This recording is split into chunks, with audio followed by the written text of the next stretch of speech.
SER Podcast. En la cadena SER, Hora 25. Aimar Bretos.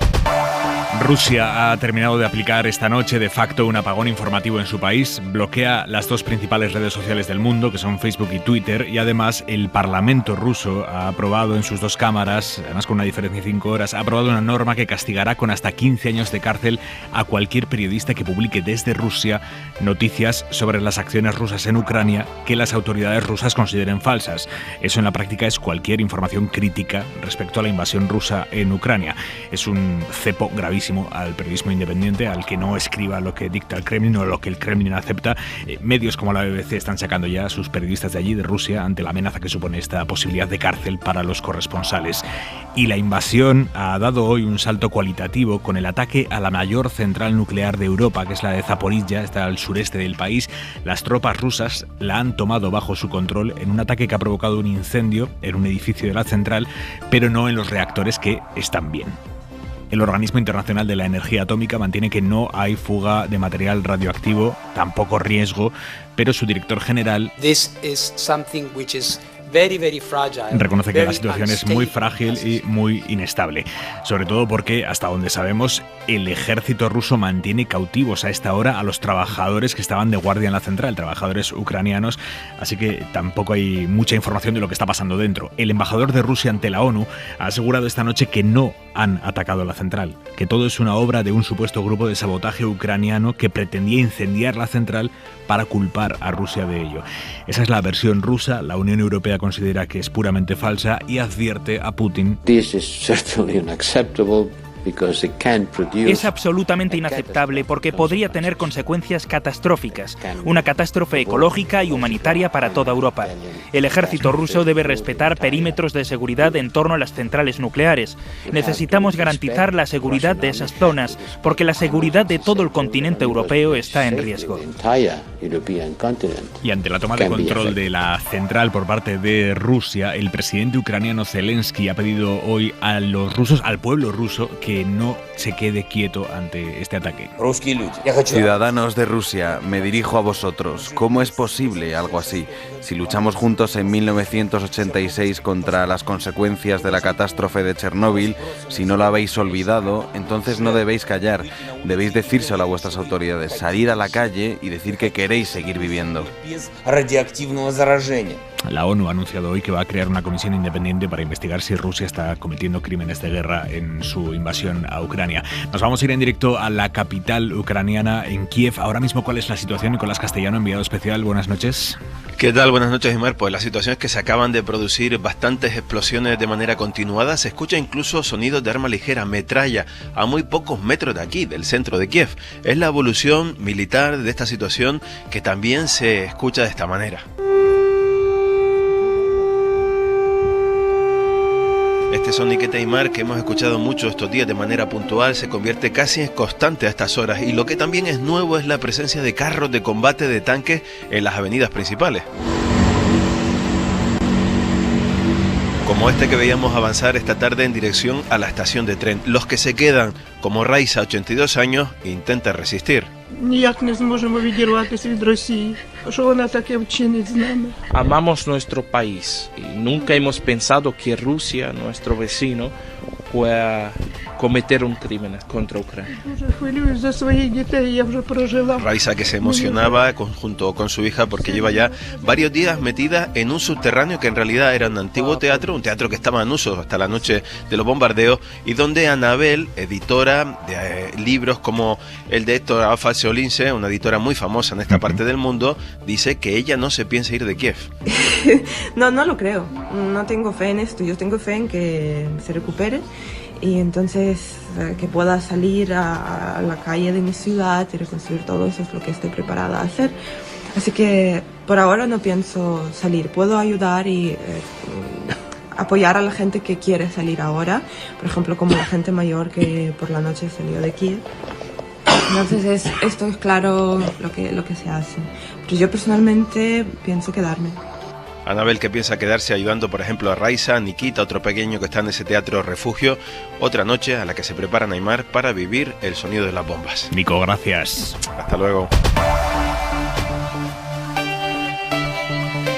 Más allá de la guerra y sus consecuencias, el día en 2 minutos. Marina Fernández. A las puertas de un fin de semana en el que tras meses de negociaciones esperan avances importantes en el acuerdo nuclear con Irán. To try to revive the Iranian deal. Things are going on. Así lo ha manifestado el jefe de la diplomacia europea, Josep Borrell, y según la agencia France Press, el jefe de vigilancia nuclear de la ONU acaba de llegar a Teherán.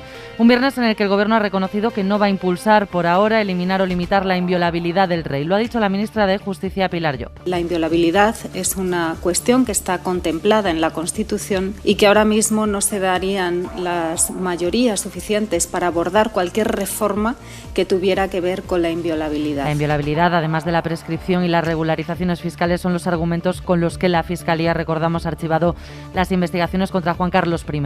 La que está siendo investigada por conceder supuestamente subvenciones a entidades afines es la alcaldesa de Barcelona, Ada Colau, que lo ha negado hoy ante el juez. Y la verdad es que he salido de la declaración no solo tranquila, sino también contenta de poder colaborar, de poderme explicar que es que no hay caso. Esto mientras siguen las negociaciones en Castilla y León, donde el PP tiene que conseguir apoyos para formar gobierno, y Vox insiste, si Mañueco quiere sus votos, tiene que compartir con ellos el gobierno. Nosotros seguimos con la mano tendida al Partido Popular para poder sentarnos a negociar, pero a negociarlo todo, no solo el programa, también, por supuesto, la composición de la mesa y la composición de un eventual gobierno. Ha avisado el candidato y líder de Vox en esa comunidad, Juan García Gallardo. En Valladolid, precisamente, la policía y la fiscalía investigan la muerte de un adolescente tunecino en un centro para menores después de ser reducido por 2 guardias de seguridad. Los educadores dan parte de conductas violentas y entonces se procede a actuar por los agentes de seguridad. Ha explicado Isabel Blanco, la consejera de Familia. Y 2 segundos musicales para cerrar la semana con buen sabor de boca. Superior a mí. El directo de Estopa en La Ventana, donde han repasado toda su carrera. Para verlo entero, cadenaser.com. Ha sido buenísimo. Gracias, Marina. En la mesa del análisis esta noche en Radio Valencia, Amparo Tórtola. Amparo, buenas noches. Hola, ¿qué tal? Buenas noches. Aquí a mi lado en Radio Madrid, Manuel Rico. Manuel, ¿cómo estás? Buenas noches. Y Juan Manuel de Prada. Enhorabuena, de Prada. Muchas gracias. Muchas gracias. Ya eres doctor en Filología Española por tu tesis que acabas de defender sobre la poeta catalana Ana María Martínez Sallis, una poetisa catalana pionera del feminismo en España. Así es, así es. Muchísimas gracias. Cuéntanos un poco de ella. Bueno, es una mujer con una vida espectacular. Fue deportista, lanzadora de jabalina, campeona de Cataluña, lanzamiento de jabalina, poeta, efectivamente, poeta notable, periodista, reportera de guerra en el frente de Aragón durante la Guerra Civil. Es la única mujer española fotógrafa en los frentes de la Guerra Civil. Una mujer que se marcha al exilio y que también en el exilio pues vive una larga noche, ¿no? Con una vida espectacular, la verdad. Y yo a esta mujer la conocí viva todavía en los años 90. ¿Ah, sí?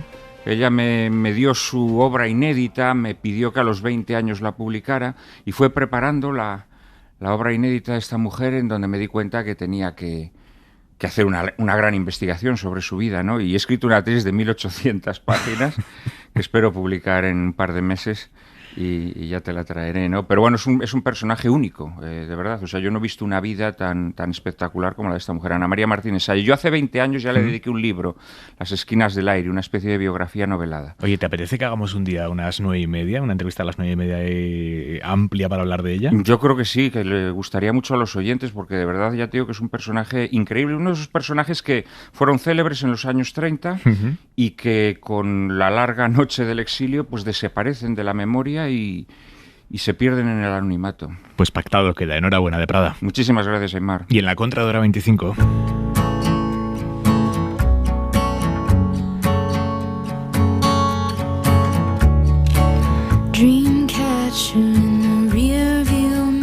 Casi 3.000 personas han intentado entrar en España en apenas 2 días a través de la valla de Melilla. Unas 800 lo han conseguido. Hoy además hemos visto unas imágenes impactantes de uno de esos saltos que grabó Televisión Española y en las que se ve como varios agentes de la policía y la Guardia Civil golpean a un joven aparentemente desarmado que se descolgaba de la valla del lado español.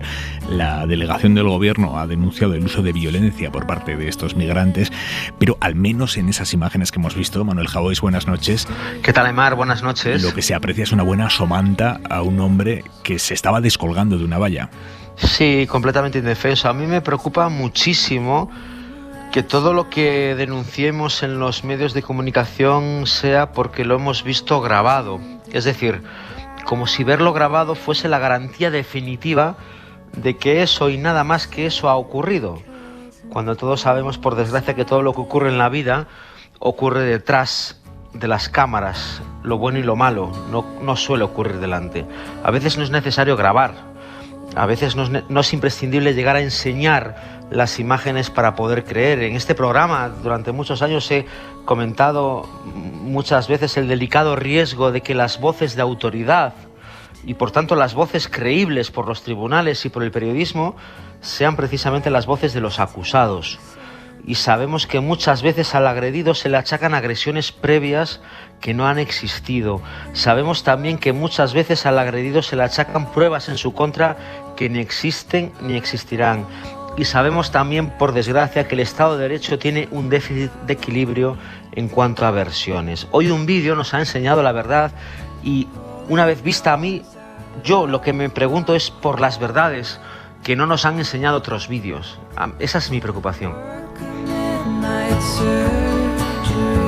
Javois, qué gusto escucharte siempre, amigo. Un beso muy fuerte. Muchas gracias, Aymar. Un beso muy grande y pasa buen fin de un bico.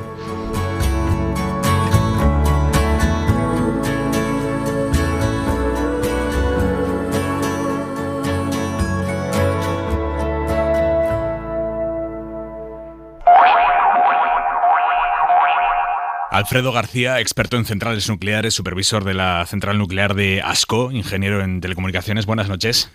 Hola, buenas noches. ¿Cómo es la central nuclear atacada, la de Zaporilla? Pues es una central nuclear que tiene 6 reactores nucleares de 1000 megavatios cada uno, total 6000 megavatios.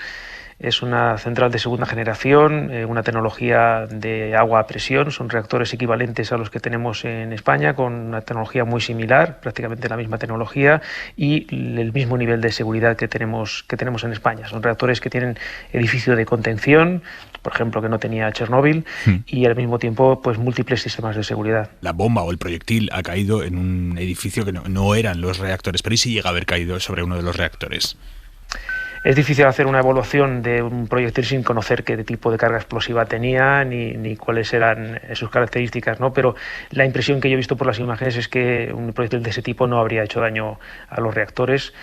Piensa que esos reactores, esos edificios de contención están preparados para resistir el impacto de un avión de pasajeros cargado de combustible, es decir, un Boeing 747, por ejemplo, ¿no? Por lo tanto, determinados proyectiles pues no le harían daño y precisamente para eso están diseñados, para resistir cualquier tipo de agresión, incluso de accidente interno, ¿no? Lo que pasa es que todos son especulaciones, no podemos asegurarlo, ¿no? La impresión que tengo yo es que no ha sido un ataque a la seguridad de la central, sino un intento de toma del control de la instalación. ¿Y qué interés puede tener Rusia en tomar el control de esa instalación? Bueno, en este caso, pues controlar el suministro eléctrico en una gran parte de Ucrania. Pues estamos hablando de que es uno de los 15 reactores nucleares y estamos hablando que tiene 6, ¿no? Esta central nuclear. Es un tema, supongo que estratégico y bueno, no se ha hecho daño a ninguno de los reactores, con lo cual no parece que haya una intención de atacarles. A las pruebas me remito. Si el objetivo que persiguiera Rusia con esta toma de control de la central fuera dejar sin energía a Ucrania, ¿cuánto tiempo podría tardar en apagarla completamente la central?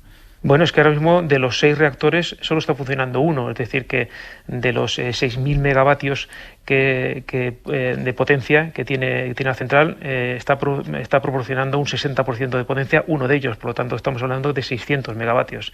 Es la potencia que está dando ahora mismo, con los últimos datos que tenemos, esa central nuclear, es decir, que simplemente sería pues ordenar parar ese reactor. Se puede parar de forma ordenada, de forma, digamos, según los procedimientos, ordenadamente, y eso sería un proceso que duraría pues 2, 3, 4 horas, pero también se podría hacer una parada de emergencia, que es simplemente parar automáticamente el reactor, y ese proceso dura 3 segundos aproximadamente, es decir que el control lo tendrían ellos en ese momento. Si los rusos finalmente toman el control físico de la central podría ser operada, apagada o encendida por el gobierno ucraniano desde fuera de forma remota, ¿o eso es imposible? No, eso es imposible. Los reactores no se diseñan para que tengan la posibilidad de controlarlos de fuera, precisamente para evitar ningún tipo de acceso no autorizado. Los reactores se controlan desde las propias salas de control. ¿Y se puede seguir operando con seguridad en una central en la que ha caído un proyectil así, por mucho que no haya dado a los reactores? Quiere decir, eso tiene que provocar un movimiento de suelos, un impacto en la zona. Bueno, las centrales nucleares están preparadas para movimientos sísmicos. En este caso ha sido un edificio que está a 150 metros de distancia de uno de los reactores. No se ha producido daños en la seguridad de ninguno de ellos, ningún sistema de seguridad se ha visto afectado y, por supuesto, no hay ningún tipo de emisión de material radiactivo. ¿Y eso se puede saber en cuestión de horas o se tiene que ir confirmando en los próximos días? Esa es la información que ha dado el organismo regulador de Ucrania, que se basa, lógicamente, en la información que ha dado el personal que está a cargo de la central, y es la información que ha suministrado al Organismo Internacional de Energía Atómica. Por lo tanto, es la información que tenemos más reciente y más fiable desde el punto de vista de protección radiológica. Todos los profesionales nucleares estamos preocupados por la situación. No es agradable saber que hay compañeros que están pasando por esa situación. La seguridad de la central, por la información que tengo, está garantizada desde el punto de vista nuclear. No hay riesgo de emisión de material radiactivo. Pero, lógicamente, tener un ejército en una central nuclear pues no es una situación que deba ser agradable para nadie, ¿no? Pero creo que es importante también trasladar el mensaje de que no parece que sea un ataque contra la central nuclear. No se ha producido ningún tipo de emisión de material radiactivo. Eso que se ha hablado de posibles explosiones nucleares es físicamente imposible. Una central nuclear no puede tener una explosión nuclear, simplemente por la poca cantidad de enriquecimiento. El poco enriquecimiento que tiene el combustible. Para una bomba atómica necesitamos una proporción de uranio 235 de más del 90%, y en este caso estamos hablando que una central nuclear, cualquiera del mundo, tiene una proporción entre el 3 y el 5. Es decir, fíjate que estamos pasando del 3 al 5 al 90%, que sería una bomba atómica. Es decir, que ese riesgo de una posible explosión nuclear queda totalmente descartado. Alfredo García, supervisor en la central nuclear de Ascó, ingeniero en telecomunicaciones, experto en centrales nucleares. Muchísimas gracias, buenas noches. Gracias a vosotros, un abrazo.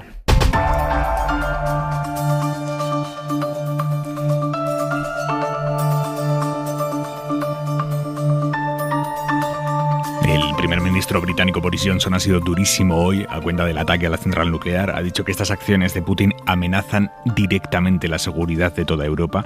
En España el gobierno ha rebajado el tono específicamente sobre este episodio, pero el ministro de Exteriores, José Manuel Álvarez, ya en un plano más general, ha reconocido que lo que viene va a ser muy duro. Desgraciadamente vamos todavía a ver muchas muertes absolutamente inútiles, injustificadas y de personas indefensas que lo que tenían que estar era llevando su vida normal como la que llevamos todos nosotros. Y ante esto, hoy que han despegado los dos primeros vuelos aviones con armas españolas para Ucrania, Podemos ha insistido en sus críticas a esa decisión del envío de armas. Lo que tenemos que priorizar es, frente a una escalada bélica, la negociación para la paz. La paz siempre se hace con el enemigo. Si no hubiese guerra, no sería necesario que hubiese paz.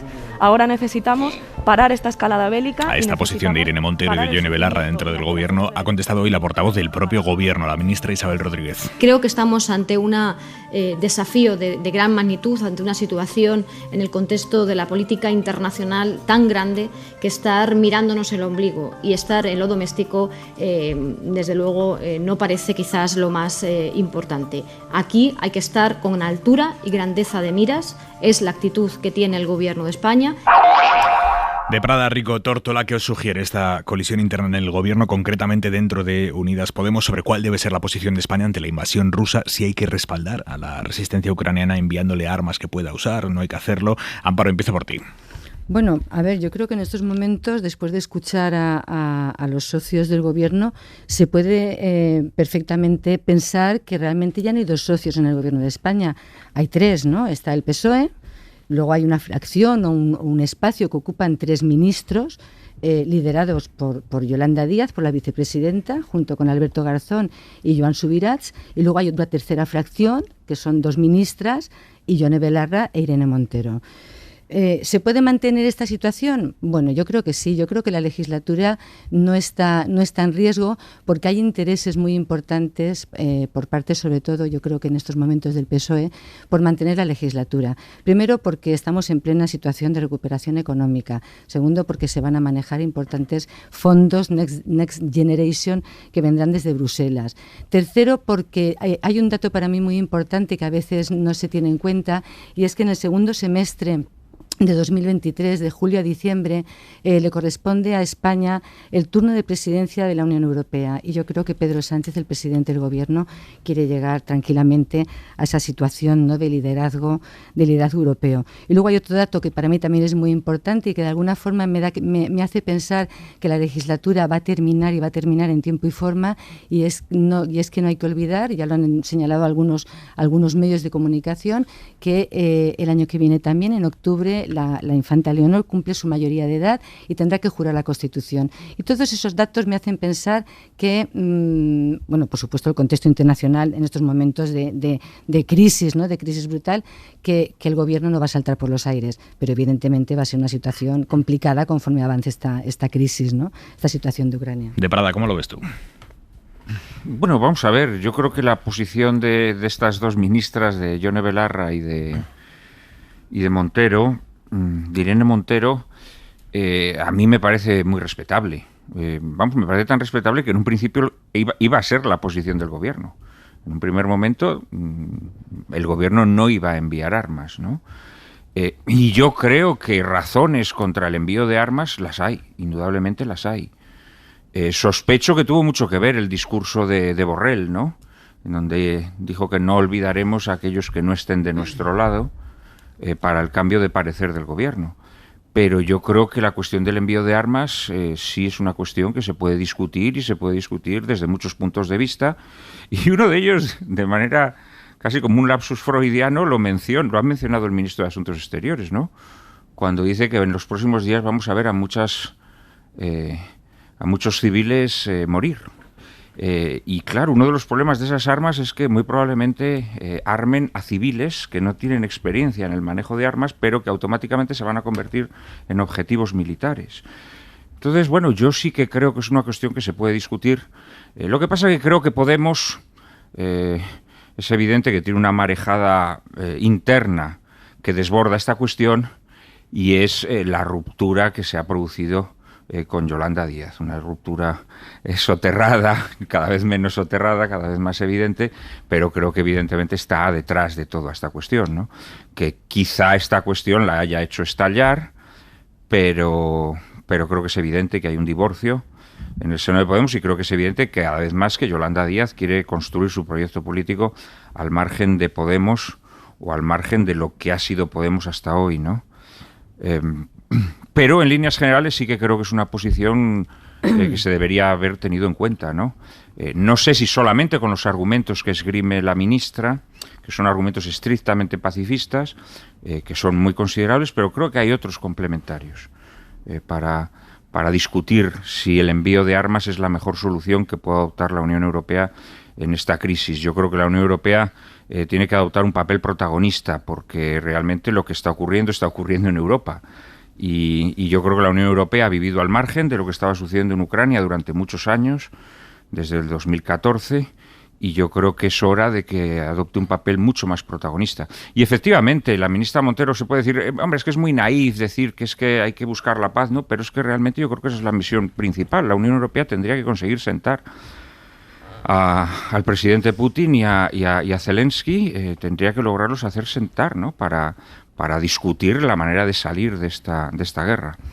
Esta me parece a mí que es el orden de prioridades, y no sé si el envío de armas lo favorece. Desde luego el envío de armas puede prolongar la guerra, puede dificultar la operación militar rusa, pero también puede enconarla, también puede facilitar una escalada. En fin, son muchas las cuestiones que se deberían ponderar. Rico.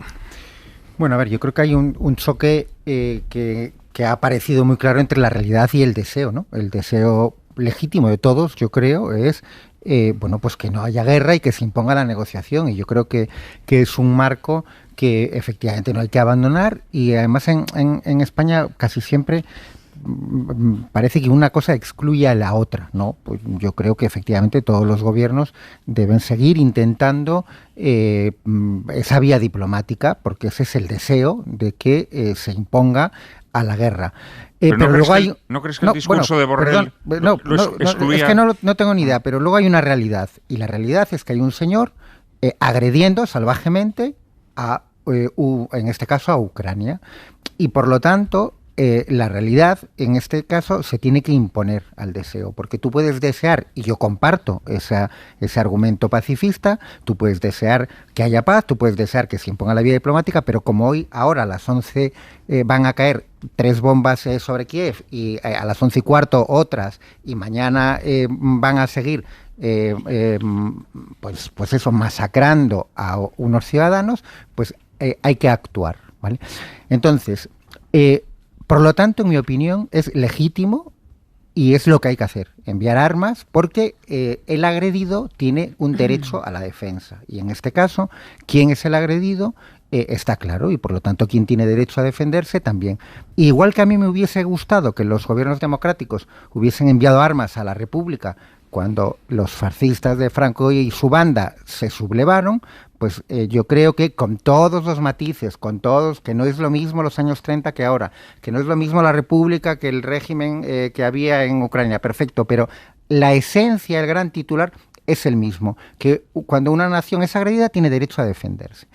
Y lo que late de fondo, y con esto concluyo, es que yo creo que la izquierda lleva años en un discurso contra el imperialismo estadounidense, que me parece que ha sido absolutamente correcto, porque ha habido un imperialismo de Estados Unidos y sigue habiéndolo, pero yo creo que tiene que hacer una reflexión profunda sobre que está surgiendo un imperialismo ruso y, por lo tanto, que hay que ver cómo se analiza desde un punto de vista geoestratégico y desde un punto de vista internacionalista, que siempre ha sido clave para la izquierda, cómo se analiza la situación y cómo se combate ese imperialismo ruso. Volvemos al debate ahora mismo, pero antes, Juan Antonio Marc, buenas noches.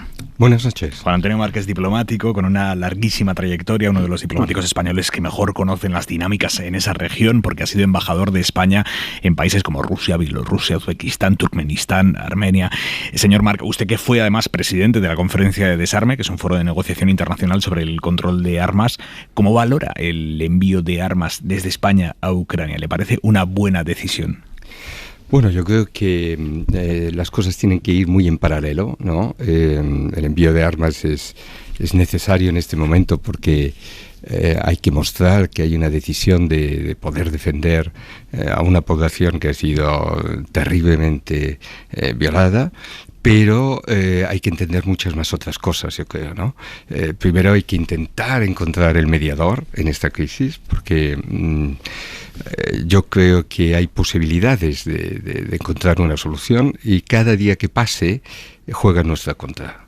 Hemos de entender que hemos de conseguir que esto no escale, hemos conseguir encontrar a la persona. Quizás el secretario general de Naciones Unidas podía ver quién de las diferentes podía ser aceptado por las diferentes partes, ¿no? Hemos de encontrar una persona que tenga entrada en el Kremlin y que sea gran representante de Europa. Ya no diría yo de solo Ucrania, porque Ucrania es un poco una moneda de cambio en esto, ¿no?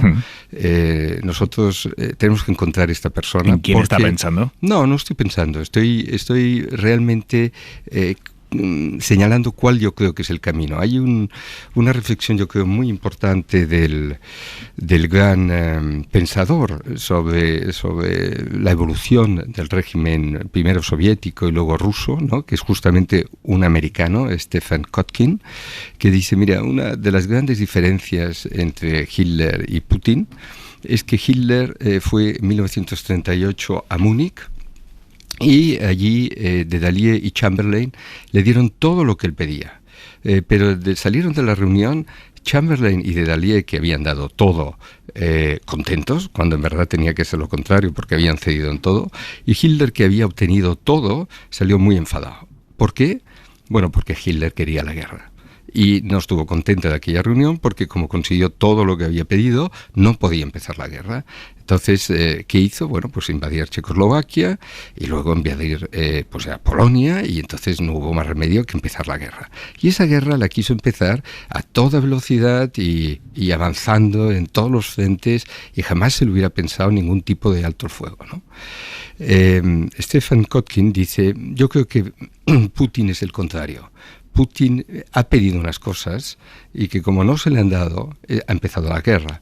Pero él quiere esas cosas y por lo tanto hay margen para poder negociar. Yo creo que aquí hay que pensar en muchas cosas, ¿no? Hemos de pensar que nuestra tierra, Europa, es una tierra que siempre ha conocido las guerras. En el XV, en el siglo XV, en el XVI, en el XVII, en el XVIII, en el XIX y en el XX hemos tenido 2 guerras mundiales. Hoy estamos en la época de la inteligencia. En 1900 habían 3 millones de personas en el mundo en la universidad. En 2022 hay 300 millones. Estamos en la época de la inteligencia y hemos de conseguir que en el siglo XXI no haya guerra en Europa. Por lo tanto, si ha empezado una guerra que lleva 8 días, todo nuestro esfuerzo ha de estar en ver cuáles podrían ser los puntos de encuentro y conocer realmente las posiciones de las partes, o sea, entender en qué podría consistir un acuerdo, no en querer imponer un acuerdo, sino en intentar encontrar una solución, un acuerdo. Y yo creo que ese acuerdo pasa, desde luego, por, en su día, darle a Rusia una posibilidad de entenderse totalmente europea. Yo creo mucho en la visión que tenía el general de Gaulle, que decía, esta Europa nuestra ha de ser una Europa que vaya del Atlántico a los Urales. Y luego dijo, no solo a los Urales, sino al Pacífico. Y fue la única personalidad europea que en 1960 fue a Novosibirsk, la ciudad de la ciencia, en la época soviética, y dijo a las autoridades soviéticas, en 1960, no había ninguna visión de que aquello iba a acabar, diciendo, un día estaremos todos juntos en un proyecto de futuro. Le quiero preguntar sobre Putin, sobre el personaje a quien usted conoce. ¿Cómo es el Putin líder? ¿Cómo es su liderazgo? ¿Es solitario? ¿Suele asesorarse? Bueno, yo conozco relativamente Putin. He estado como embajador de España en varias reuniones relativamente reducidas y te puedes dar una cierta idea de cómo actúan las personas, ¿no? Yo diría que es una persona que le gusta mucho decidir, es una persona con determinación, ¿no? Lo cual por una parte es bueno para un país que es enorme, 11 usos horarios, ¿no? Y que no es como los americanos que se aguantan sobre haber construido un sistema de reglas que lleva al llamado American Way of Life, ¿no? Que es que has acabado creando un universo jurídico, moral, de ambiciones, etcétera, que quieres estar en esto. Rusia no, Rusia es 32 etnias diferentes, más de 8 religiones diferentes, 11 usos horarios, enormes cantidades de terreno despoblado, entonces necesita un centro fuerte siempre, ¿no? Este centro fuerte, pues en su día fueron los zares, en su día fueron el que dirigía el Soviet, hoy será Putin, y si Rusia tiene que seguir existiendo, yo creo que siempre va un centro fuerte, y hemos de entender la realidad de cómo funcionan las diferentes unidades políticas, ¿no? Ahora, eso no quiere decir que el tomar decisiones rápidas y con determinación vayan a ser acertadas, ¿no? Y yo creo que ese lado es quizás su lado más flojo. ¿Le ve capaz de apretar el botón nuclear? Bueno, yo no tengo datos para esto, pero mejor no tentemos a nadie, mejor no tentemos a la suerte, intentemos encontrar los puntos de encuentro y entendamos que Europa no puede ser el escenario de esta confrontación. Europa es un fantástico mosaico de cultura y de sabiduría. Tenemos universidades en todas las ciudades de nuestro espacio, es lo más articulado. Y lo que tenemos que entender y no despistarnos es que la unión de Estados Unidos, Unión Europea y Rusia suman solo 1.100 millones de habitantes. China suma 1.500 millones de habitantes. Todos juntos somos un 20 o 25% más pequeño que solo China. y hay muchas cosas que nos unen. Entonces, hemos sido un espacio nuestro siempre con confrontaciones que cuando uno lo mira con mucha perspectiva, quizás no había razón para tanta confrontación, pero si miramos las profundas luchas entre protestantes y católicos, entre diferentes ideologías políticas, este siglo XXI hemos de entender que no ha de ser así. Como yo digo en mi libro Momentum, que me pedían que yo hablase de cómo veo este futuro, hemos de entender que el futuro ha de estar basado en conseguir desarrollar el talento de cada individuo. Y por tanto hemos de huir unas dinámicas de grupos. Los grupos nos han sido necesarios porque hemos ido avanzando desde el hombre que intentaba un pequeño núcleo familiar y defenderse en unos ambientes hostiles, a pasar a los pueblos, de los pueblos hemos pasado a las regiones, de las regiones hemos pasado a los estados, y de los estados hemos pasado casi a la confederación de estados. Pero hemos de acabar yendo mucho más, hemos de ser capaces de ser los arquitectos políticos de una humanidad unida, donde lo importante es que cada individuo sea una gran fuente de energía inteligente. Y el conflicto actual, que es dramático, terrible, no hay palabras para definirlo, hemos de tener la sabiduría de poderlo acabar enseguida y mostrar que hemos tenido una diferente manera de enfocar los conflictos, que es inevitable que en la vida surjan enfrentamientos, conflictos, pero lo importante es cómo se soluciona. Decía Henry Kissinger, y para citar una fuente americana clara, decía, lo importante en política exterior no solo saber cómo empiezan las cosas, sino sobre todo tener el arte de saberlas finalizar bien. Yo creo que este es el gran reto que nos hemos de poner, ¿no? Y para que esto finalice bien, ¿qué errores no debe cometer Europa en las próximas semanas? Bueno, yo creo que Europa tiene que diferenciar mucho lo que es un gran desarrollo económico con lo que es cualquier amenaza militar, ¿no? Yo creo que hay una conversación que nosotros, bueno, pues necesitamos tener en mente para no olvidarnos de lo que ha sido la historia, que fue la famosa conversación entre Gorbachev y Baker. Baker era el secretario de Estado, mientras que Gorbachev era el presidente de la URSS. El diálogo ya estaba, digamos, desequilibrado, pero bueno, ya se había hecho el acuerdo con Reagan, y entonces quedaban un poco lo que llaman ahora los flecos, ¿no? Diciendo, aceptamos muy bien que ya no va a haber más conflicto, que vamos a cooperar, etcétera, pero vamos a ponernos unas condiciones, ¿no? Y entonces Baker le dijo a Gorbachev, mira, una de las primeras cosas que hay que hacer es que tienes que desmontar el pacto de Varsovia. Y Gorbachev le dijo, de acuerdo. Y Gorbachev no le dijo lo que tenía que hacer Baker, sino que le puso una pregunta. Le dijo, ¿y la NATO, o sea, OTAN, qué va a pasar? Y Baker le contestó y le dijo, la OTAN no la vamos a desmantelar, va a continuar, pero va a ir a menos. Bueno, esta es una conversación un poco que nosotros tenemos que tener en atención, ¿no? La OTAN es una gran organización, pero es una organización defensiva. Entonces, yo creo que nosotros teníamos que haber desarrollado lo que ya hemos hecho, integrar Polonia, integrar Chequia, integrar Hungría, bueno, todos los países de la gran ola de ampliación del 2005, pero quizás no teníamos por qué llevar mucho más adelante la OTAN y hacer lo que había dicho Baker, mantenerla con quien estaba, pero no tenerla que expandir hacia Rusia. Esto se ha sentido un poco en Rusia como una agresión. Y eso combinado con otra cosa, que es una anécdota que yo tuve, pero que yo creo que es ilustrativa. Una vez hablando con Sergei Lavrov, el ministro de Asuntos Exteriores, y hablando sobre el futuro de Europa y de las relaciones con Rusia, etcétera, me dijo, no, es que en Europa hay 3 clases de hijos, ¿no? Y yo digo, ¿cómo dice, ministro? Dice, sí, hay los hijos naturales, que son los países que crearon la Unión Europea más los países de las primeras ampliaciones, ¿no? Y con eso pues decía pues Inglaterra, Irlanda, Portugal, España, Grecia. Luego hay los hijos adoptivos, que son los de la ampliación, digamos, de los países del este, y luego hay los hijos bastardos. y esos hijos bastardos somos nosotros, ¿no? Y claro, esto es algo que hemos de tener en cuenta, la dureza, ¿no? Porque Rusia ha sido siempre un país que ha querido ser profundamente europea, pero los ritmos han ido desconectados, ¿no?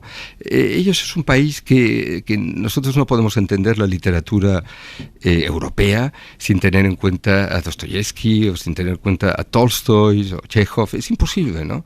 O no podemos entender la música sin tener el valor de Rachmaninoff, de Tchaikovsky. Por tanto, es profundamente europea. Pero los ritmos han ido muy, muy desacompensados. Nosotros hemos acabado con el feudalismo pues hacia el 1800, ellos no lo han acabado hasta el 1905, pero yo creo que no se les ha de culpar. La historia es como es. Luego hay grandes cosas muy buenas, ¿no? O sea, es imposible pensar en haber derrotado el nazismo como se le pudo derrotar sin que la Unión Soviética en aquel momento pues pusiera 25 millones de muertos. Son muchos muertos, ¿no? Y es el gran desfonde del ejército nazi, ¿no? 6 millones de muertos de oficiales nazis en el frente del Este, ¿no? O, por ejemplo, lo que ha sido el comunismo, ¿no? Que ha sido una idea que nació en esta parte nuestra de Europa, ¿no? Porque la inventó Marx y Engels sobre lo que estaba pasando en Manchester, pero luego la aplicó la URSS, ¿no? Y al aplicarlo demostró que el sistema no funcionaba. Y como no funcionaba, pues hubo un gran hombre que fue Gorbachev, que a mi modo de ver tendría que tener una plaza en todas las ciudades europeas, ¿no? Porque haber desmontado lo que él desmontó con el poco enfrentamiento que hubo es realmente algo memorable que nos ha abierto una gran época de paz, a mi modo de ver, ¿no? Pues nos encontramos que al haber fracasado nos ha hecho el gran favor de que no es una experiencia que tenemos que poner en marcha. Pero cuando acaba el comunismo, ¿qué ocurre? Que Rusia no tiene proyecto. Rusia había hecho un proyecto que era el comunismo, le ha durado 70 años, ha demostrado que no funciona y lo único que piensa es que tiene que retomar la historia con Europa. Porque Rusia tiene dos grandes motores, que son San Petersburgo y Moscú, y el uno está a media hora de Helsinki en vuelo y Moscú está a 2 horas de Berlín, ¿no? Es una cercanía enorme, ¿no? Y luego sus grandes ciudades la han hecho todos los arquitectos europeos. Cuando uno va a San Petersburgo, bueno, son los grandes arquitectos italianos cercanos a Pedro el Grande que construyeron San Petersburgo, ¿no? Por lo tanto, ellos se sienten enormemente europeos y nosotros tenemos una época que es muy difícil para nosotros, que son los años 90 y la primera del 2000, en que estamos haciendo grandes cosas en Europa. Estamos consolidando el mercado europeo, estamos creando el euro, vemos cómo vamos a ampliar esos otros países que son de mucho menos tamaño, y todo eso es muy complicado hacerlo al mismo tiempo, pero tiene, a mi modo de ver, como digamos, coste para nosotros que no le ofrecemos a Rusia ninguna vía realmente importante de unir las historias, ¿no? Hablando de costes, ¿puede aguantar Rusia aislada económicamente del mundo? Bueno, ¿sabe qué pasa? Normalmente, desgraciadamente, los regímenes autoritarios y los duros aguantan más cuando no hay expectativas y en cambio se desarticulan más cuando hay expectativas. Yo creo que no nos hemos de ir mucho más lejos, es decir, explíqueme esto, explíquemelo. Sí. Bueno, pues mire, el régimen de Franco de 1940 a 1959, ¿no? Se desarticuló menos que de 1959 a 1970, o 74. En 1959 va a la OCDE y dice estamos totalmente quebrados y hemos de hacer otra salida, porque además vemos, bueno, pues que Europa ya definitivamente toma otro camino, en fin, nuestro sistema no es el que va, bueno, hay sus equilibrios con Estados Unidos, en esa idea, bueno, es largo de explicar, pero la realidad es que ese régimen que de 1940 a 1959 no dio grandes posibilidades económicas a nuestros ciudadanos, tuvo menos desintegración interior que ese régimen que de 1959 1960 a 1975 empezó a crecer, empezó a exportar, empezó a importar, etcétera. Y cuando vemos pues los países van para abajo, acostumbran sus regímenes a aguantar. Con lo cual yo no creo que esto tenga un impacto a corto plazo. Y como las vidas humanas en Ucrania, en Europa, se están jugando a corto plazo, yo creo que nosotros hemos hecho muy bien pues en toda esta dinámica de imponer las sanciones, de ayudar ahora con armas, pero no nos hemos despistado. Hemos de intentar encontrar quién pueda mediar, quién pueda encontrar qué posiciones se pueden llegar a un punto de salida a esto. Cuando habla de mediación, ¿está pensando en un país o en una persona? No, yo creo que ha de ser una persona, ¿no? Yo creo que el punto inicial creo que tendría que ser una persona. ¿Y quién está en disposición? Por ejemplo, Schröder, el ex canciller alemán, ¿está en ese punto? Bueno, yo creo que, por ejemplo, creo que el secretario general de Naciones Unidas podría sondear no el nombre de Schröder, sino quién cree que una parte y otra podría entenderlo, ¿no?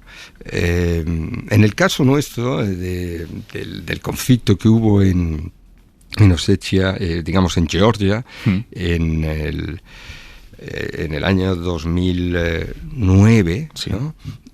Bueno, pues en aquel momento Sarkozy hizo la mediación y bueno, fue una mediación que era muy diferente a la de ahora porque el presidente ruso era Medvedev, la situación fue muy diferente, pero la virtud que tuvo fue en que se pudo detener todo aquello muy rápidamente, ¿no? Yo creo que ahora es más complejo, pero es la solución, es la vía. Señor Marc, usted nos mencionaba el libro que acaba de publicar, Momentum, en el umbral de un nuevo mundo. Claro, es un libro con mucha luz sobre un mundo que está o que estaba por venir, cultura, ciencia, inteligencia artificial, pero ¿ese mundo venidero sigue ahí o se nos escapa con lo que estamos viviendo? Bueno, yo creo que justamente es lo interesante, digamos, en este momento. Si podemos decir que el libro se llama Momentum, en el umbral del nuevo mundo, ¿no? En el umbral no es el amanecer del nuevo mundo, sino el umbral. ¿Qué quiere decir? El umbral se tiene que cruzar y por lo tanto eso está en nuestras manos, ¿no? Momentum quiere señalar dos cosas capitales a mi modo de ver y está escrito sobre todo para la nueva generación, para que sea una generación que crea un nuevo mantra, ¿no? Porque, como decía una vez muy bien Javier Solana, que ha sido un gran alto representante de la Unión Europea, ¿no? Y secretario general, él decía, mira, aquí, me decía a mí cuando yo era director general en Madrid y él era mi ministro, me decía, Juan Antonio, lo esencial es poner bien el norte. Lo que tardes en llegar es ya una variable mucho menor. Pero si el norte falta de un grado, no llegarás nunca. Bueno, pues yo creo que la nueva generación ha de coger la bandera de Momentum, ¿no? ¿Por qué? Porque Momentum habla de dos cosas, ¿no? Habla de cómo nos va a cambiar la realidad a todos, en todos los campos de nuestra vida. O sea, hemos de ver que ahora estamos en un mundo en que la medicina multiplica por 2 su conocimiento en 3 años. O sea, hemos de saber que estamos en un momento de mayor desarrollo de nuestra medicina, de la medicina de la humanidad, pero que multiplica por 2 todo su saber en 3 años. Es exponencial, ¿no? Bueno, entonces el libro toca cómo va a cambiar la movilidad, que a mi modo de ver va a ser totalmente aérea, cómo ha de cambiar el urbanismo, cómo cambia la sanidad, cómo cambia la educación, la comunicación, etcétera. Pero luego hay la otra parte también, ¿no?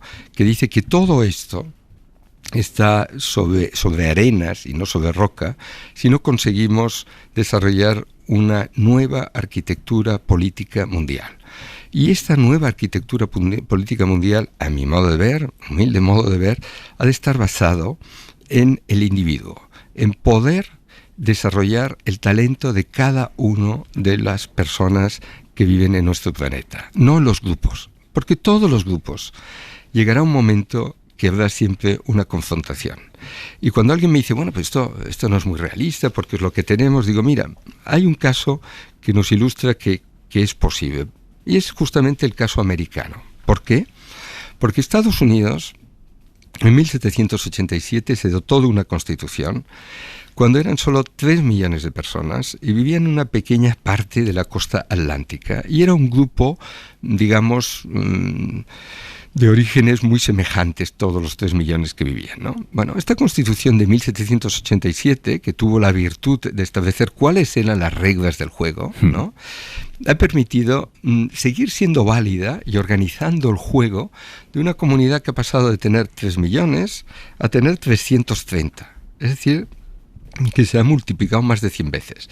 De estar en un pequeño territorio del Atlántico, de llegar hasta el Pacífico, creando el tercer país más grande en extensión geográfica del mundo, ¿no?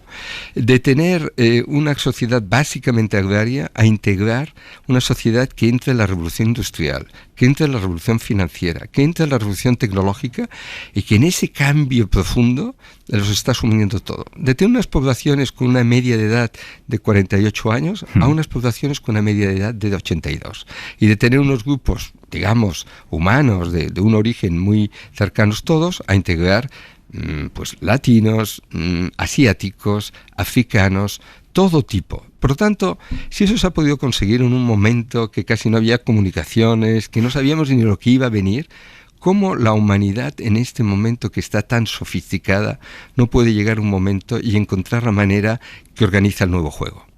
Porque el juego es fundamental, las reglas con las que se juega el juego es fundamental. Uno puede tener un partido de fútbol maravilloso si tiene buenos jugadores, pero si no hemos definido que el partido de fútbol tiene solo un balón y son 90 minutos, es imposible jugar el partido, ¿no? Pues esto es lo mismo. Los operadores privados que tenemos tienen un potencial inmenso en este momento. Cada individuo es una fuente de energía inteligente increíble, pero tenemos que acabar organizando este juego colectivo y acabar pasando en su día de lo que es hoy la Organización de las Naciones Unidas a la Organización de la Humanidad Unida. Me quedo con lo de que lo esencial es poner bien el norte, que lo que se tarde en llegar es secundario, pero que como pongas el norte un grado arriba, un grado abajo, no llegas nunca. Bueno, me alegro que haya habido algo que haya tenido sentido, ¿no? No, me quedo con todo lo demás también, pero esa me la he apuntado. Juan Antonio Marc, muchísimas gracias. Buenas noches. Muy amable, muchas gracias. Qué gusto rico, ¿no? Escuchar a los que saben. Pues sí, en general... bueno, pues he hecho unas reflexiones muy interesantes para empezar, ¿no? Yo creo mucho en los grupos, no obstante. Creo que la humanidad ha avanzado mucho gracias a los grupos, por ejemplo, en todo el tema laboral y en otros muchos. Y hombre, me gustaría compartir su fe en que cada individuo es una fuente de inteligencia y de energía radical. Yo conozco algún individuo que la fuente de inteligencia se le agotó hace algún tiempo.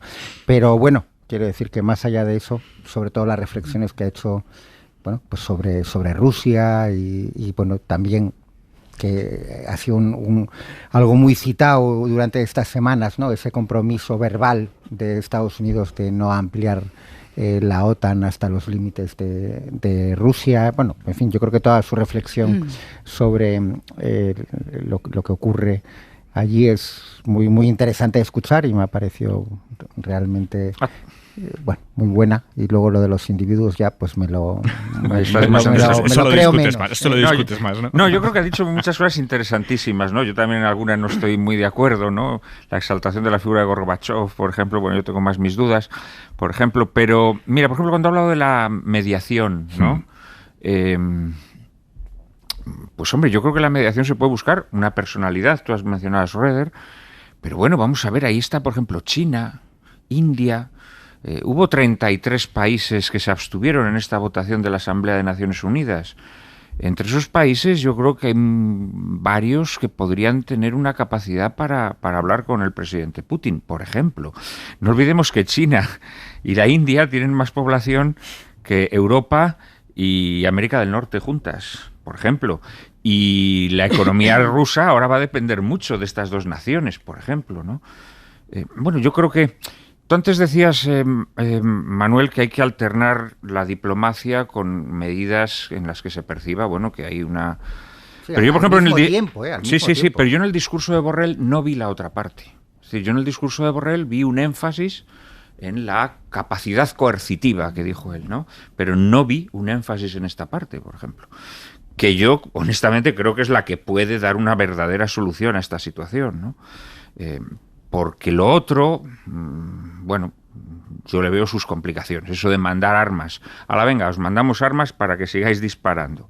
Bueno, hay un componente de hipocresía también, porque si verdaderamente te quieres implicar, entonces tendrías, ya que has hecho actos de guerra, como es enviar armas, a lo mejor te tendrías que implicar un poquito más. Pero si no te implicas un poquito más, lo de enviar armas no deja de ser una cosa de, bueno, ahí te las compones, ¿no? Amparo, ¿cómo lo ves tú? Bueno, a mí me ha llamado la atención la insistencia de Juan Antonio Marc en pensar en esa figura de un mediador, ¿no? Y me ha recordado que no hace mucho, hace 2 o 3 días, el periódico La Stampa, en una entrevista con el ex primer ministro italiano Matteo Renzi, planteaba la figura de Angela Merkel como esa figura mediadora, ¿no?, para resolver esta crisis.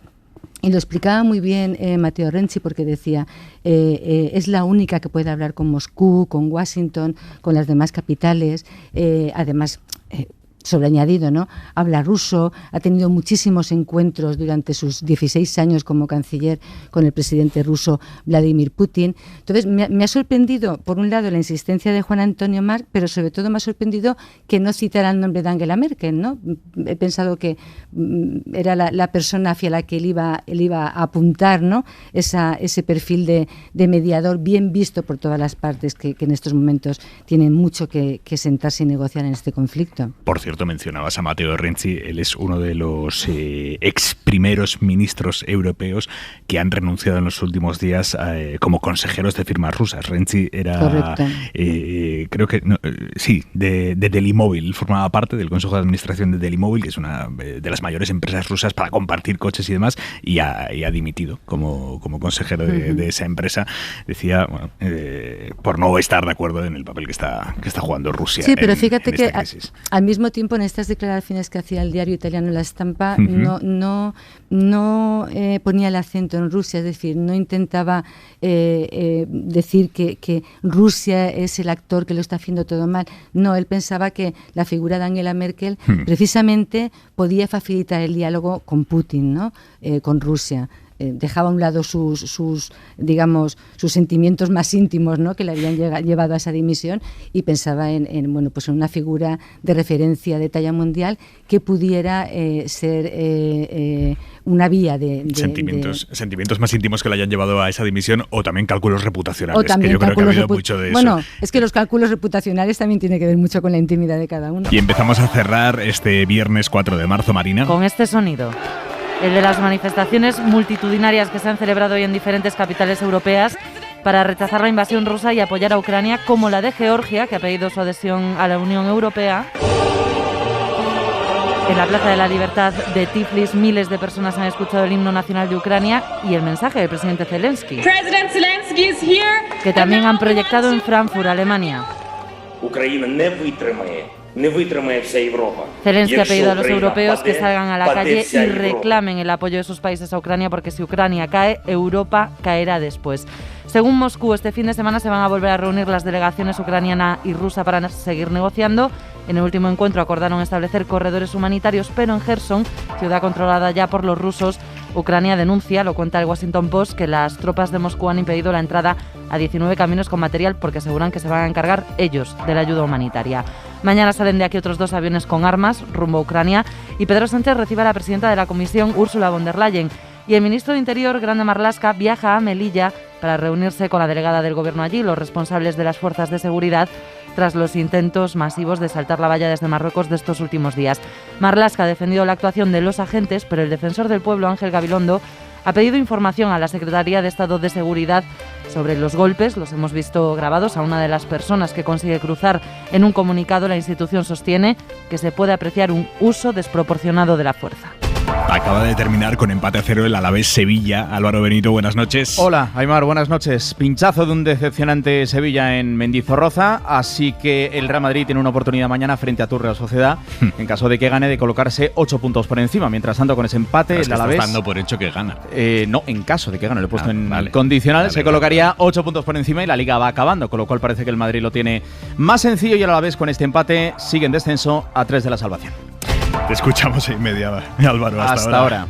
La ropa para mañana, Jordi Carbo, buenas noches.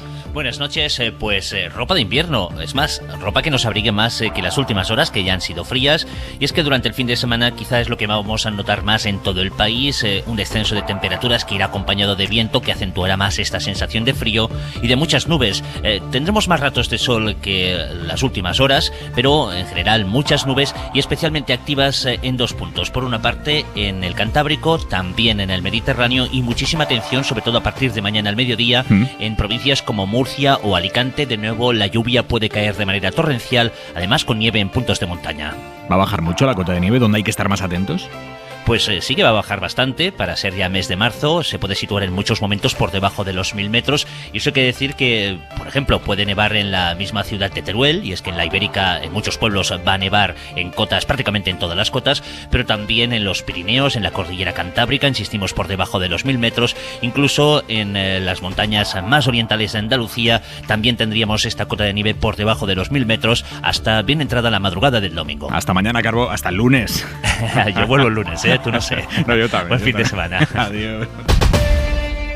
El gobierno reconoce que no va a impulsar la eliminación o acotación al menos de la inviolabilidad de la que disfruta en España el rey, el jefe del Estado, que es uno de los motivos precisamente por los que la Fiscalía ha dado carpetazo a las investigaciones sobre el rey emérito Juan Carlos I, porque a pesar de que la propia Fiscalía reconoce que el emérito delinquió, parte de esos delitos no pueden llevar responsabilidad o reproche penal porque el rey en aquellos momentos gozaba de inviolabilidad. No habrá, por tanto, una reforma de la inviolabilidad real porque, dice el gobierno, no hay mayoría parlamentaria que lo apoye. Sabe que la inviolabilidad es una cuestión que está contemplada en la Constitución y que ahora mismo no se darían las mayorías suficientes para abordar cualquier reforma que tuviera que ver con la inviolabilidad. Así lo ha dicho hoy Pilar Llop, ministra de Justicia. ¿Cómo lo ves, de Prada?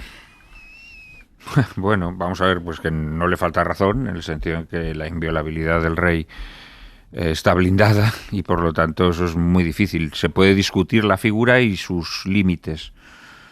Yo sí que creo que es bueno que un jefe de Estado sea inviolable en el desempeño de sus funciones como jefe de Estado. Otra cuestión es, no sé, si el rey se emborracha y coge un coche, tiene que ser también inviolable.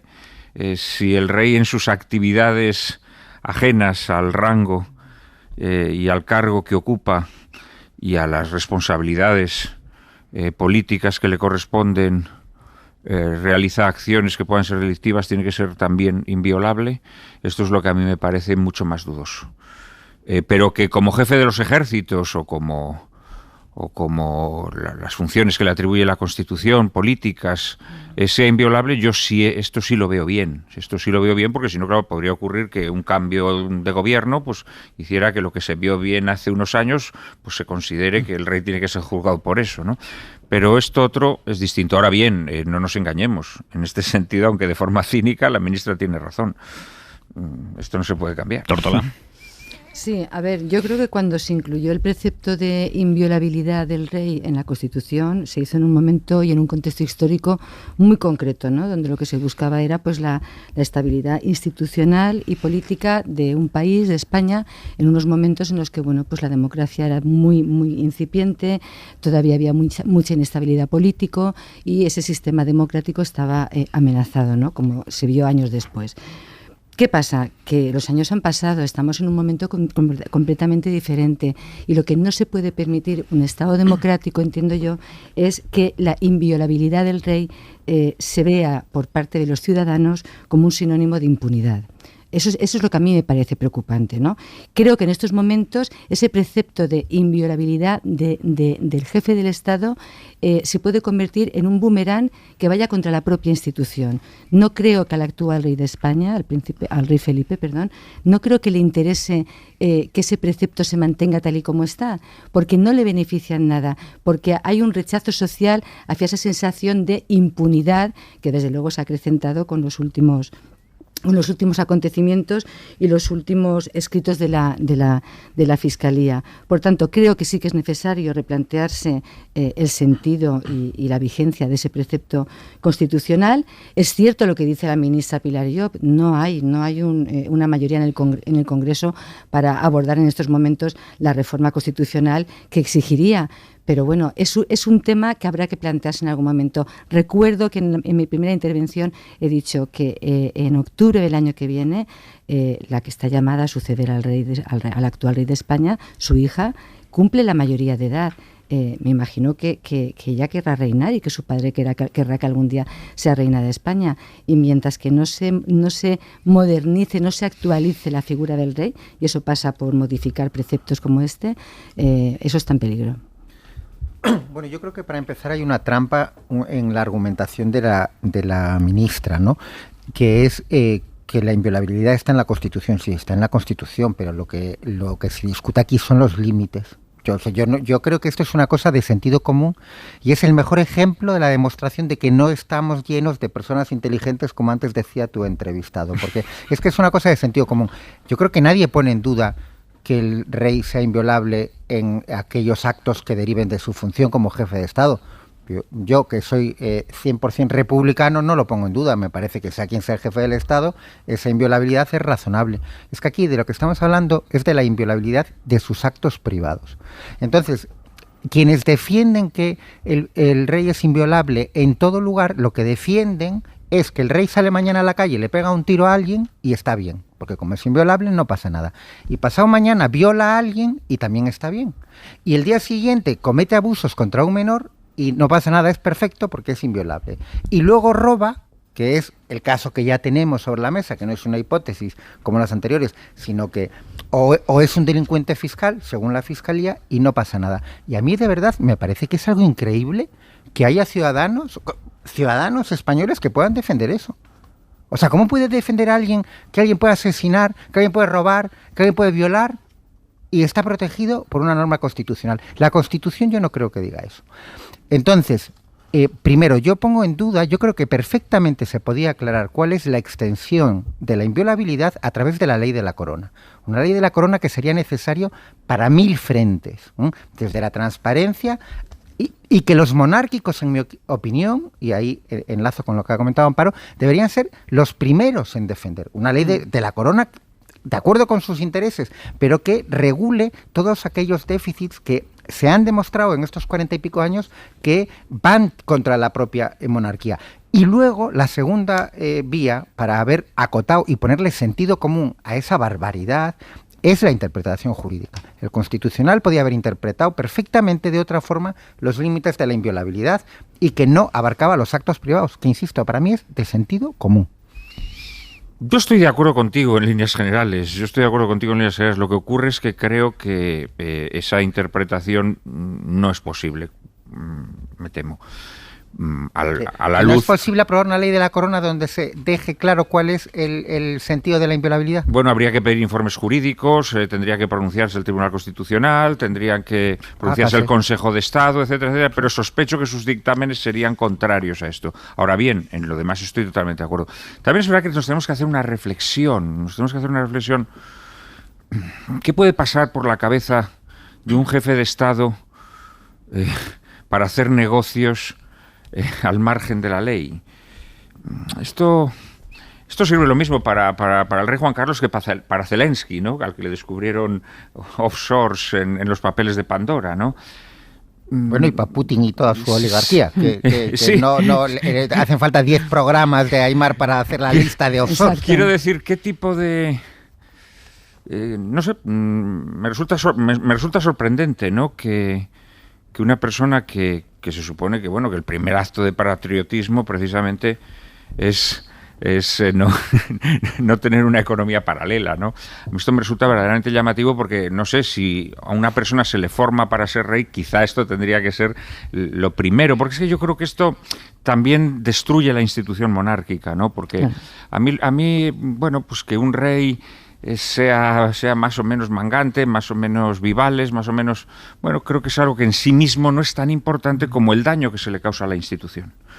Porque luego al final quien se confiesa monárquico siempre te van a estar restregando por los muros, pero tú a quién estás defendiendo a una panda de vivos, ¿no? Y esto es lo que a mí me parece más inquietante, es decir, que las personas que encarnan la institución no tengan clarísimo que no pueden dedicarse a eso, ¿no? Y en este sentido yo también soy contrario a esos excesos de austeridad que se le exigen a las casas reales. Yo creo que las casas reales no tienen que ser demasiado austeras, precisamente para que no caigan en esta tentación, ¿eh? Muchas veces se ha dicho que psicológicamente este rey también tiene el problema de que ha vivido pues el exilio de su abuelo, de su padre, etcétera, etcétera, y que desarrollan una especie de miedo cerval. Nada, pues oye, hacemos una colecta, claro, que a lo mejor necesita dinero. Pero claro, esto es un razonamiento psicológico, sí que me este razonamiento quiere decir que a mí no me vale, que a mí esto no me vale, claro. Pero en cambio lo que sí me vale es que, no sé, una persona cuando se le forma para ser rey, yo creo que lo primero que se le tiene que imbuir, la primera idea que se le tiene que imbuir es que no puede hacer eso, porque eso es un acto que afecta pues al puro sentido patriótico. Tórtola. Sí, a ver, yo creo que estamos dando vueltas a lo mismo, ¿no? Creo que la inviolabilidad, lo que no puede ser, como he dicho antes, es sinónimo de impunidad. Me parece que ahí está la clave, ¿no? Y en la interpretación que se hace de ese precepto de inviolabilidad. En cuanto a lo que acaba de decir Juan Manuel de Prada sobre la modestia, ¿no? O no modestia de las casas reales, bueno, pues tendrán que acogerse al entorno de su país, ¿no? Del país al que representan. No podemos pretender tener monarquías y casas reales cuyo ritmo de vida o cuyo nivel de vida sea excesivamente dispar del país en el que se encuentran, ¿no? y sobre el que reinan. Yo creo que es, para las personas monárquicas, para los que defienden la monarquía como forma de Estado, es fundamental que estos términos se aclaren lo antes posible, porque, insisto, flaco favor se hace a la monarquía si seguimos pensando que no solamente el precepto de inviolabilidad del rey es sinónimo de impunidad, sino que además convertimos a la figura del rey en el único ciudadano de España para quien la ley no es igual que para el resto de los españoles. Es decir, es que se incumple otro precepto de la Constitución, que es la de la igualdad de todos los ciudadanos españoles ante la ley.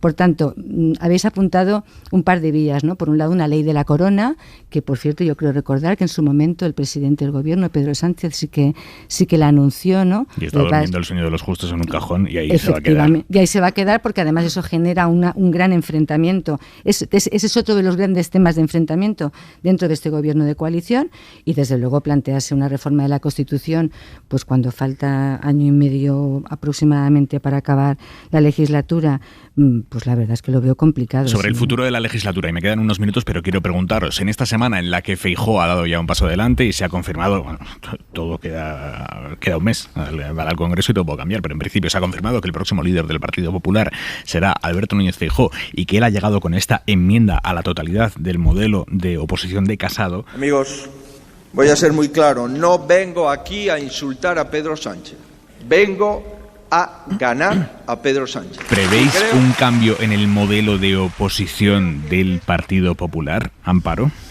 A ver, yo creo que sí, por lo menos en las formas sí que va a haber un cambio, y además lo ha anunciado el propio Feijóo. Pero yo creo que lo primero que va a hacer una vez salga elegido presidente en el Congreso del próximo mes de abril, su primer objetivo va a ser estabilizar al partido y sobre todo cerrar las vías de agua que se han traducido, y ahí están las encuestas que se han hecho al calor de la gran crisis del PP, pues cerrar esas vías de agua que se han convertido en transferencia de votos del PP a Vox. Es decir, yo creo que Alberto Núñez Feijóo, su primer objetivo va a ser intentar volver a unir al partido, ¿no? Intentar aglutinar, pero cuando digo al partido me refiero a todo el partido. Es decir, a lo mejor nos encontramos con la sorpresa dentro de no mucho tiempo que Cayetana Álvarez de Toledo vuelva a tener un papel importante dentro del PP. ¿Por qué? Pues simplemente porque Cayetana Álvarez de Toledo cubre un flanco muy importante, que es el de frenar el trasvase de votos del PP a Vox, ¿no? Feijóo ya ha tenido gestos con la presidenta de Madrid, con Isabel Díaz Ayuso. ¿Por qué? Porque es consciente y sabe que es un activo electoral del PP. Estará más de acuerdo o menos de acuerdo con ella, pero sabe que es un activo electoral del que el PP no puede prescindir en estos momentos. ¿aceptará sentarse a negociar una renovación del Consejo General del Poder Judicial? Bueno, en principio dice que no lo descarta, ¿no? Vamos a ver cuando llegue el momento, pero desde luego yo creo que en los modos y en las formas sí que vamos a percibir un cambio, y sobre todo creo que el principal objetivo de Feijóo va a ser, si no situarse en los casi 8 millones de votos que dejó Rajoy de herencia a Pablo Casado y su equipo, por lo menos, desde luego, recuperar parte de esos votos que se han ido perdiendo por el camino en estos 2 últimos años. Bueno, a ver, yo aquí creo que una cosa es lo que pueda ocurrir en el futuro. A mí siempre soy más... me da más miedo hablar sobre eso, pero porque yo creo que lo que podemos analizar es lo que ha ocurrido. Entonces, Feijóo es una persona que, como lleva muchos años en política, toda la vida, tiene ya un currículum como presidente y, por lo tanto, del gobierno de Galicia, por lo tanto, se puede hacer un juicio, que no es lo que nos estás pidiendo ahora, sobre sus 4 legislaturas, o 3 y media, pero tiene también un currículum como opositor. Él fue 4 años... hizo oposición al bipartito. La oposición que hizo al bipartito en la Xunta fue brutal. Feijóo es uno de los inventores de la fake news en política. Mintió, insultó, faltó a la verdad, hizo una oposición realmente que deja a Casado como un alumno desaventajado, ¿vale? Estos son los hechos. Lo que podemos decir, describir, analizar, está en las hemerotecas y por lo tanto cualquier persona puede hacer ese análisis.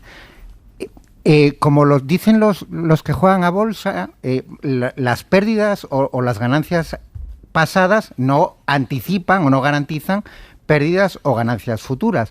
Por lo tanto, es posible que Feijóo, o bien por convencimiento, porque se haya dado cuenta que esa política destructiva de insulto al adversario, de fake news que él utilizó, no es buena, o sea, por un acto de reflexión intelectual, o bien porque considere que estratégicamente en este momento le interesa mucho más, porque para hacer ese discurso ya está Vox y él, para llegar a la presidencia, necesita ganar a los votantes moderados y quedarse con algunos de los ciudadanos que estarán por ahí todavía perdidos, perdidos en el sentido de no saber, no estar colocados ideológicamente que van a votar. A lo mejor, por ese interés o esa bondad sobrevenida, hace una oposición más moderada. Ahora bien, desde luego, si nos tenemos que atener a los hechos, para nada va a ser así. Es como fue Gallardón durante mucho tiempo, una mentira, por cierto, que lamentablemente creo yo, parte de la prensa progresista ha cultivado, se hizo con Gallardón, que lo vendieron como progresista y no lo era, y Feijóo es Gallardón 2 en ese sentido. De momento, de progresista no tiene ni el barniz. ¿De Prada? Yo no creo que Gallardón sea como Feijóo. Yo creo que Gallardón yo hablo de hechos, no de tenía lo que más categoría, tiene más categoría intelectual y política. Bueno, esto se podría discutir. Yo creo que Feijóo es un hombre más camaleónico, y yo creo que Feijóo va a intentar ensanchar el partido tanto por el centro o incluso centro-izquierda, si puede, como por la derecha. Lo va a intentar. Otra cosa es que le salga. En Vox consideran que es un candidato que les conviene porque no va a entrar en sus caladeros de voto y por lo tanto el PP va a tener que conformarse con lo que tiene y en todo caso ensancharse hacia el centro-izquierda, cosa que tiene muy difícil. Pero yo creo que Feijóo va a intentar jugar a las dos bandas. Y prueba de ello ya es que en una primera intervención pues ha rehuido la expresión extrema derecha. Y da la impresión que en Castilla y León, que bueno, aunque él no es presidente del partido, pero de alguna manera lo es in pectore, ¿no? Da la impresión de que no ha puesto luz roja a la negociación del Partido Popular con Vox. Yo creo que tiene que hacer un encaje de bolillos. Hombre, lo que sí puede salir beneficiado al partido es en que yo creo que algunos de los problemas que se han planteado en el seno del PP eran un problema de celos, de envidias personales, ¿no? Y a lo mejor Feijóo pues no tiene problema, efectivamente, con se ha mencionado aquí antes a Cayetana Álvarez de Toledo o a la propia Ayuso, ¿no? Y en ese sentido a lo mejor él sí, precisamente por ser un periférico, tiene más una sensación de que el Partido Popular tiene que ser un partido, bueno, como lo ha sido el Partido Socialista, y eso es una de las grandes bazas del Partido Socialista de triunfo, que es un partido diverso, es decir, que puede tener a Bono o a García Paje en Castilla-La Mancha con un discurso que hace guiños a la derecha, al mismo tiempo que desde Madrid se hacen políticas más progresistas. Y esto yo creo que el PP nunca ha tenido esa esa capacidad, esa ductilidad, ¿no? Para sin disentir en los principios que supuestamente defiende, pero sí tener, como se dice ahora, diversas sensibilidades. En este sentido, creo que eso Feijóo lo puede impulsar, porque él es camaleónico y creo que puede potenciar esta diversidad zoológica dentro del PP. Amparo. Sí, a ver, es cierto lo que acaba de decir Juan Manuel. Brevísimamente, Amparo, que tengo unos segundos. Precisamente porque Feijóo es periférico, entiende muy bien la complejidad territorial de España, ¿no? Pero yo creo que Feijóo, sobre todo, lo que tiene muy claro es que él va a ganar las elecciones. Otra cosa es que las pueda ganar, pero que su primer objetivo tiene que ser recuperar los votos que durante los últimos meses, años, ¿no? Durante el tiempo de Casado y García Egea, se han ido perdiendo por el camino porque han pasado a Vox, porque se han quedado incluso en casa, ¿no? Y ese yo creo que va a ser su objetivo principal y a lo que se va a dedicar en cuerpo y alma. Que además es consciente, y eso no es por ser periférico, insisto, él sabe que Díaz Ayuso es un activo electoral, pero lo sabe porque lleva mucho tiempo en este negocio. Punto y 25. ¿Pero qué broma es esta? Con Miguel Ángel Aguilar. Miguel Ángel Aguilar, buenas noches. Muy buenas noches. ¿Cómo estás viviendo, Miguel Ángel? ¿Qué te sugiere a ti este debate interno en el gobierno sobre si hay que mandar o no armas a Ucrania? Bueno, que aquí hay un momento en que tiene que verse que finalmente tiene la última palabra y parece que en este asunto tiene que ser el presidente del gobierno. Pero lo que gusta afuera, lo que se quiere y lo que se espera en un país que va a celebrar la cumbre de la OTAN en el mes de junio, que es que se alinee sin fisuras en la posición de la OTAN y la Unión Europea, eso no gusta dentro del propio gobierno. Produce una escisión en una de los componentes de la coalición, que se parte un poco por la mitad, quedando de un lado la vicepresidenta segunda y quienes le siguen, los comunes, y de otro la otra zona que está en manos de Irene Montero y de Yone Belarra, y que tienen una posición dialéctica, pues en fin, que yo creo que raya en la ingenuidad infantil, porque claro, eso de que las armas no sirven para nada y que todo tiene que resolverse exclusivamente mediante negociaciones diplomáticas, parece que no tiene mucha rodadura, ¿no? Que la gente tiene que defenderse cuando estamos en casos de legítima defensa, tiene que defenderse con armas y que hay que darles armas para que se defiendan. ¿Se está pervirtiendo el no a la guerra, Miguel Ángel?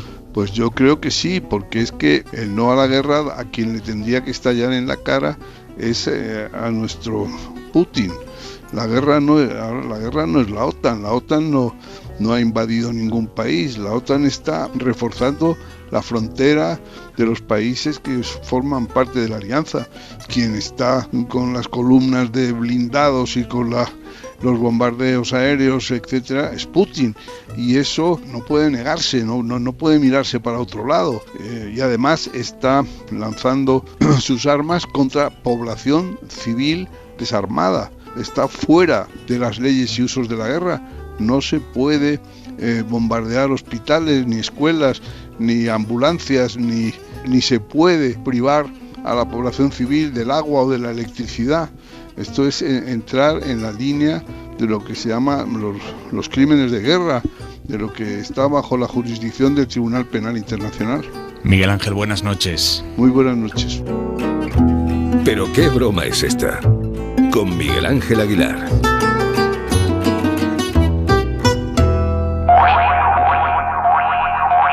Señores, nos vamos. Amparo Tórtola, Manuel Rico, Juan Manuel de Prada, un placer compartir este viernes con vosotros. Buenas noches. Hasta pronto. Buenas noches, hasta pronto. Descansen. Suscríbete a Hora 25.